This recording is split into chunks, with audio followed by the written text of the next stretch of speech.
ललिता उसकी यह दशा देखकर बड़ी दुखी हुई और रोती हुई उसके साथ गंभीर वन में घूमने लगी। एक समय ललिता ने आश्चर्ययुक्त विंध्याचल के शिखर पर श्रृंगी ऋषि का परम पवित्र आश्रम देखा।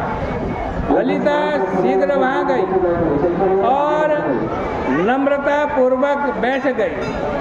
उसको देखकर श्रृंगी मुनि बोले, हे बेटी, तुम कौन हो? किसकी बेटी हो?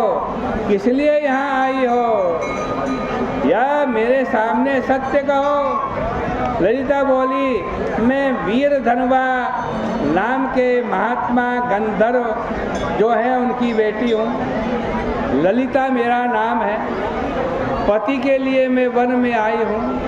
हे महामुने, मेरा पति शाप के दोष से राक्षस हो गया है।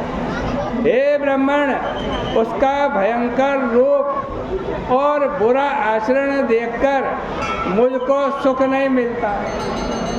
हे प्रभु, अब मुझे इसका कोई प्रायश्चित बतलाइए।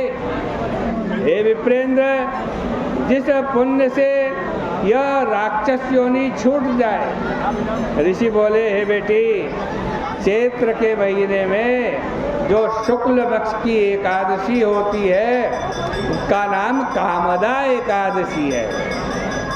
इसका व्रत करने से मनुष्यों की इच्छा पूरी होती है। मेरे कहने से विधि पूर्वक तो इसका व्रत कर। उस व्रत का पुण्य अपने पति को दे दे। उस पुण्य से क्षण भर में ही इसके पाप शाप सब दूर हो जाएंगे। हे राजन, मुनि का वचन सुनकर ललिता बड़ी प्रसन्न हुई। एकादशी का व्रत करके द्वादशी के दिन ब्राह्मण के समीप वासुदेव भगवान के सम्मुख बैठकर ललिता अपने पति के उद्धार के लिए बोली, मैंने जो एकादशी का व्रत किया है उसके पुण्य के प्रभाव से इसकी पिशाच योनि दूर हो जाए। उस समय ललित राक्षस योनि में ही वहीं बैठा था। ललिता के इस वाक्य से उसी समय उसके पाप दूर हो गए और वह दिव्य देहधारी गंधर्व हो गया।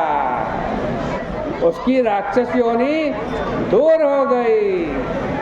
फिर स्वर्ण और रत्नों के आभूषण धारण करके ललिता के साथ रहने लगा। कामदा के प्रभाव से वे दोनों पहले से भी अधिक रूपवान होकर विमान पर बैठकर शोभा को प्राप्त हुए। आज भगवान श्री कृष्ण कह रहे हैं युधिष्ठिर से, हे राजन, यह जानकर इस एकादशी का व्रत अच्छी तरीके से करना चाहिए।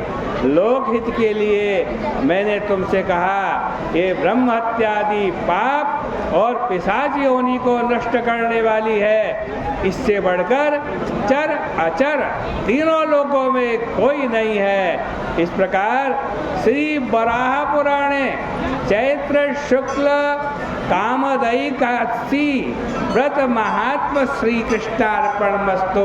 कामदा एकादशी के इस व्रत महात्मा को हम भगवान श्री कृष्ण के चरणों में इसके पुण्य को समर्पित करते हैं।